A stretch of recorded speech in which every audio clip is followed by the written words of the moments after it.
je prevodnik, to je elektrolit.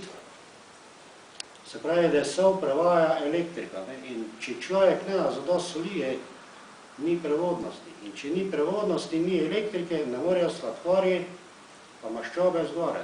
In kaj nastane? Sladkorna, pa holesterol. Plus tega je tak, če človek premalo maščob uživa, si telo dela zalogo, za koliko bo potrebovalo. In če greš ti zdravniku, ti bo rekel, ja, vi imate pa holesterol. Ampak brez holesterola ne more človek živeti. Ženska sploh ne more zanositi brez holesterola. Zato je tudi problemov za tega, ko ne zanosijo ženske. Premalo maščob uživajo. Zdaj živali nastavljajo sol v gozdu, ne?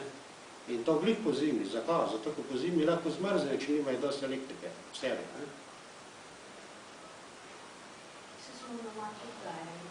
Ja, krava, tudi, ne?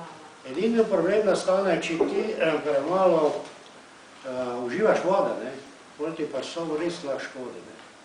Se pravi, da vode moraš približno 2 do 2 litra pohodno dan spiti, ne? Sicer telo ti tak ali tak da signal, samo mi zamenjamo včasih z lakota, to ne, pa se niti bašemo, pa bi 2 deci vode spili, pa bi drugi tako redi, ne?